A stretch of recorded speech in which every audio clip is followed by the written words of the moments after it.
네, 정치 현안에 대한 입장과 해법을 국회의원에게 직접 들어보는 파워 인터뷰. 오늘은 국민의힘 김희정 의원과 함께 여당 주도로 상임위를 통과한 노란봉투법을 살펴보고 국토부, 문체부 장관 후보자 인사청문회의 쟁점이 무엇인지 하나하나 짚어보도록 하겠습니다. 의원님 어서 오십시오. 반갑습니다. 네, 반갑습니다. 네. 지금 인사청문회에서 바로 오시는 길이시라고요? 아직 하고 있는 중인데 네. 그래도 같은 국회안이라서 예. 잠시 나왔습니다. 그다음에 또 바로 또 달려가실 오늘 밤 12시까지 진행될 것 같습니다. 그렇군요. 바로 이제 그 인사청문회 질문부터 드려보겠습니다. 네.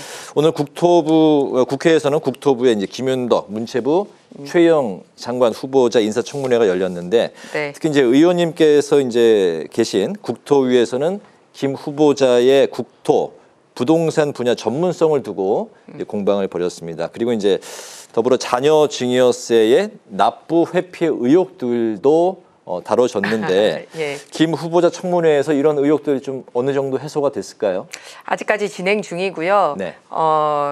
대체로 정책과 관련돼서는 이제 국토교통위원을 과거에 하신 부분이 있습니다만 이제 정확한 뭐 수치라든지 방향 이런 부분에 대해서는 조금 아직 미흡한 점이 있고 후보 본인도 조금 더 겸손하게 함께 공부해 나가자, 의원들 보고 현장 같이 많이 다니자라고 얘기를 하고 있는 상황입니다. 네. 그래서 그거는 이제 3선 의원이시니까 이제 정말 함께 할 수 있는 부분이라고 생각하는데요.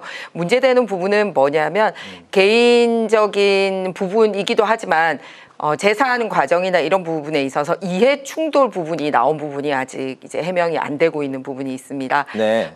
그냥 사적 채무가 지금까지 26차례나 있었다라는 것도 상당한 많은 숫자인데요. 그 사적 채무를 맺는 데 있어서 이제 증빙 서류를 명확하게 남기지 못하거나 해서 그동안 공직자로 있으면서 재산 신고를 하는데 좀 꼼꼼하게 하지 못했구나라는 부분이 드러났습니다. 그런데 가장 문제되는 부분은 뭐냐면 지역 업체, 건설 업체하고 그런 차용증 없이 돈을 빌려 쓰고 이자도 한 푼도 지급하지 않고 다시 원금을 갚은 부분이 나왔고요. 그런데 그 업체가 김윤덕 후보에게 이렇게 그냥 5천만 원을 빌려주고 차용증 없이 빌려주고 이자도 안 받고 그런 일이 있은 직후부터 해당 지역의 광급공사를 이렇게 많이 가져가게 됩니다. 그래서 실제 두 개의 연관성이 얼마만큼 있는지를 저희가 지금 바로 증명할 수 없습니다만 시기적으로 이렇게 딱 맞물려 떨어지기 때문에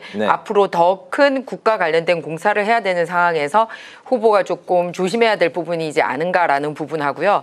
그리고 분양권을 전매했던 그 경력이 또 나왔습니다. 그래서 분양권을 취득하는 과정도 돈으로 취득한 게 아니라 대물 변제를 받았다라고 하고 있어요. 그래서 굉장히 손쉽게 부당 이득을 취한 것 아니냐라는 그런 의혹 제기가 있는 데다가 본인이 살지 않고 바로 이렇게 전매를 해버렸기 때문에 이런 게 국토부 장관으로서 이해 충돌하고 걸리지 않나라는 문제 제기가 있었고 여전히 이거는 답변이 제대로 안 나온 상황에서 진행 중이라는 말씀을 드립니다. 알겠습니다. 네. 그리고 어제 그 노란봉투법이 민주당 주도로 상임위를 통과를 했습니다.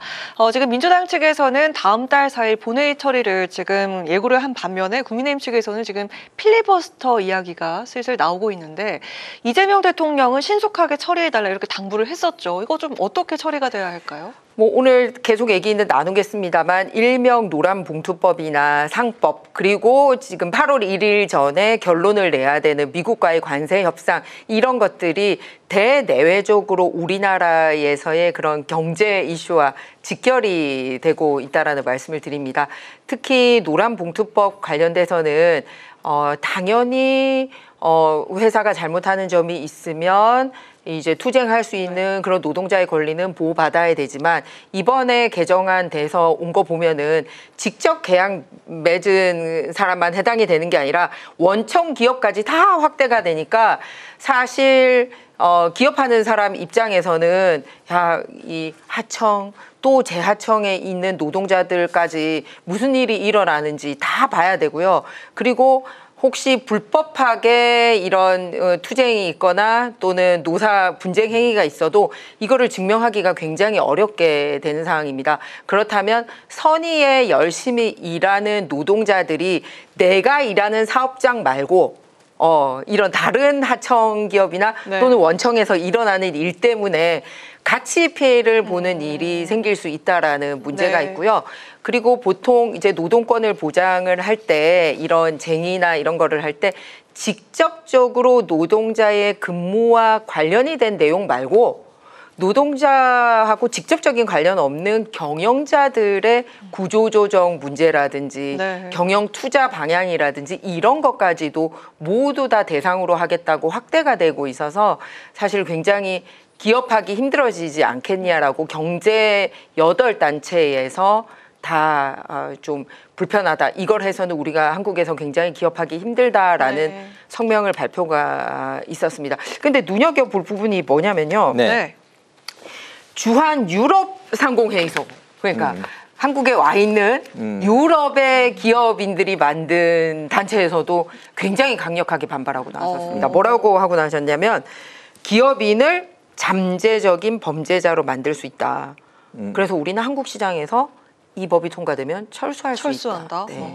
그래서 사실 노동자의 권익을 보호하는 것과 기업이 기업하기 좋은 환경을 만드는 사이에서 그 균형점을 찾는 게 굉장히 중요한데 네. 현재는 이제 민노총이 대선 끝나고 나서 야 대통령한테 청구서 낸 거 아니야? 막 일방적으로 그쪽 얘기만 들어주고 있지 실제로 기업 근데 그 기업들이 뭐 자기들 배만 불리겠다는 게 아니라 그 기업이 또 일자리를 만들기 때문에 그렇죠. 또 그 일하는 사람들하고도 연결돼 있거든요. 이러니 한국에서 자본이 철수를 하고 또 회사가 철수를 하면 이제 일자리가 같이 철수가 되는 거라 그 균형점을 맞추는데 좀 안 좋은 영향을 줄 가능성이 굉장히 크다는 우려의 말씀을 함께 드리겠습니다. 그러다 보니 필리버스터를 한다 하더라도 현재 국민의힘이 워낙 소수고 이제 여당이 다수를 차지하고 있기 때문에 그냥 이런 문제가 있다라는 걸 하루 정도 국민들에게 알리는 효과만 있지 실제 표결하는 데 영향을 주기는 상당히 힘든 상황입니다. 네, 노란봉투법 이제 관련 말씀하셨고 이번에 그 상법 개정안 더 강력해진 상법 개정안이 이제 상임위에서 단독 처리가 이제 됐는데요.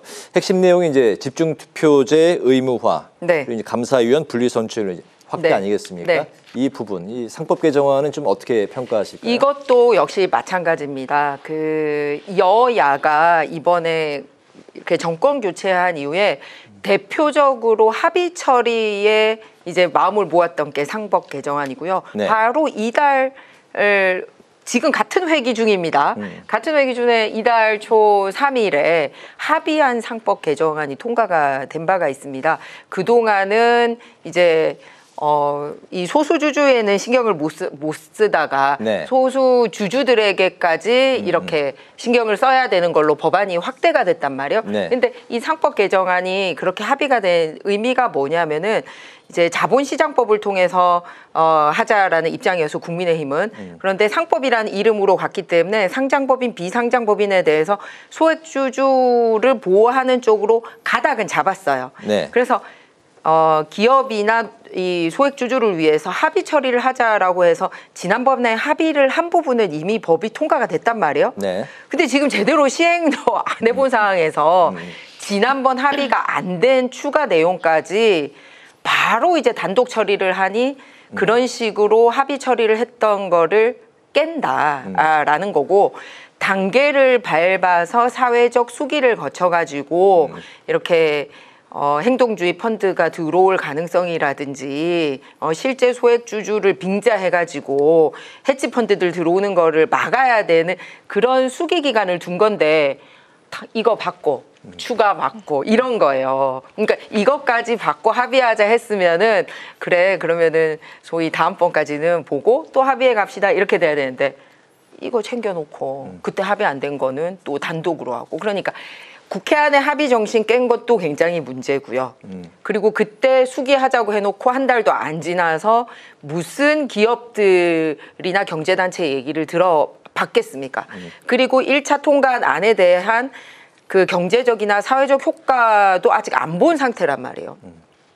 이렇게 속도를 내는 이유를 모르겠습니다. 그냥 실적주의로 가는 건지, 그러니까 그 실적이라는 게 야 우리 이런 법 통과했어 이런 실적이 필요한 게 아니라 네. 실제 경제적이 미치는 실적을 봐야 되거든요. 근데 그냥 속도전으로 달리는 것 같아요. 네, 알겠습니다. 네.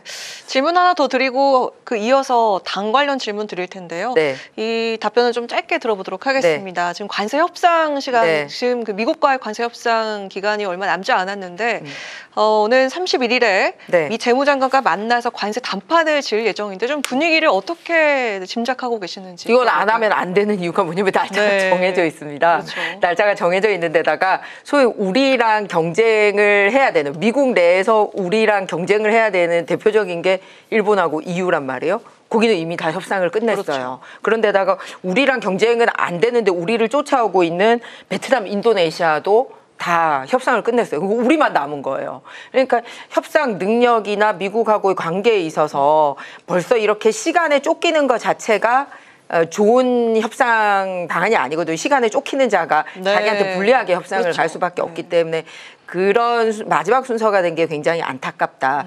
그러면 또 이 시한을 넘겨버리면 어떻게 되냐? 그럼 우리는 그냥 폭탄이에요. 25% 폭탄. 미국의 이제 일본하고 EU 같은 경우는 이제 상호 관세를 25%에서 15%까지 낮췄단 말이에요. 그렇기 때문에 이거는 그냥 뭐 할 수도 있고 안 할 수도 있고가 아니라 네, 전력을 다해서 이달 안에 끝내야 되는 그런 상황입니다. 예. 근데 조선업 협력 카드 같은 게 지금 존재하는데 네. 분위기를 조금 짧게 진단한다면 어떨까요? 사실 미국에서 원하는 답은 이미 줬어요. 지난번에 위성락 실장이 나토 회의에 대통령이 안 가는 바람에 이제 위성락 실장이 갔는데 그때 미국 측 의견이 크게 세 가지 답을 이미 준 바가 있습니다. 첫 번째는 조선업 관련돼서 어떻게 협력을 할 건지와 그다음에 방위 산업 협력을 어떻게 할 건지. 세 번째는 한국도 이제 유럽처럼 GDP 대비 국방비를 어떻게 좀 늘릴 건지 이런 거를 답을 달라고 했는데 답을 알려줬는데 답관은 자꾸 다른 일을 하는 거예요. 당장 그 얘기 듣고 와서 추경에서 국방비 예산 905억 원 깎아서 그거 대통령실 특수활동비랑 검찰 특수활동비 가져가더라고요. 그래서 이런 것들이 전반적으로 미국에게 저 한국이 믿고 가도 좋은가라는 이런 퀘스천 마크를 남기니까 협상에 있어서도 자꾸 다른 나라보다 이렇게 밀리지 않나라고 생각을 하는데 지금은 전력을 다해서 반드시 협상해와야 된다고 말씀드립니다. 알겠습니다. 모레 우리나라 네. 전체 경제에 미치는 영향이 막급하기 때문에 31일 결과를 또 지켜봐야 될 것 같고, 국민의힘이 이제 다음 달 22일에 이제 전당대회를 앞두고 당 대표와 최고위원 후보 간의 러닝메이트제를 폐지하기로 이제 방침을 정했습니다. 이게 좀 어떤 의미가 있는 걸까요? 기존에도 공식적으로 러닝메이트제는 없었습니다. 예, 뭐 러닝메이트를 해야 된다거나 내가 대표를 출마하려면 반드시 뭐 최고위원을 한 명 러닝메이트 해야 된다거나 최고위원 나올 때 반드시 대표를 잡아야 된다거나 이런 규정은 없었어요. 네. 다만 선거운동의 방식으로 보통 이제 여성 최고위원이 한 명이 들어가게 돼 있고 청년 최고위원 몫이 이러니까 어차피 반드시 한 명 돼야 되는 사람은 여성이나 청년 같은 경우는 이렇게 세트로 가면 서로 도움이 되겠다라고 얘기해서 선거운동의 방식으로 활용을 했던 거지 네. 제도로서는 존재한 적이 없습니다. 그런데 이제 선거운동의 방식으로도 이제 그거를 허용하지 않겠다 뭐 이런 거기 때문에 그런 뭐 구술적인 게 변한 게 아니라 선거운동의 방식이 변했다라는 말씀드리고 그렇기 때문에 지도체제에 크게 변동이 되거나 이런 일은 없습니다. 네. 네, 그리고 또 당내 논란이 있는 게 홍준표 전 시장이 그 이전 대선 경선 당시에 그 윤 전 대통령이 국민의힘 대선 후보로 선출된 배경에 신천지 개입이 있었다 이렇게 주장을 해서 논란인데 이거 어떻게 좀 생각하시는지 들어볼까요? 아니 본인이 대통령 후보로도 나오고 우리 당에서 뭐 지사 후보 뭐 국회의원 후보로 그렇게 온갖 누릴 거 다 누리신 분이 이 절체절명의 위기에서 본인 떨어졌다라고 해서 그런 그 카더라라는 걸로 이렇게 하는 거는 진짜 선배로서 상당히 좋지 못한 모습을 보여주지 않나. 심지어는 이번 대선 때 본인 한 표도 던지지 않았어요. 그거 대놓고 디스하고 있는 거 아닙니까?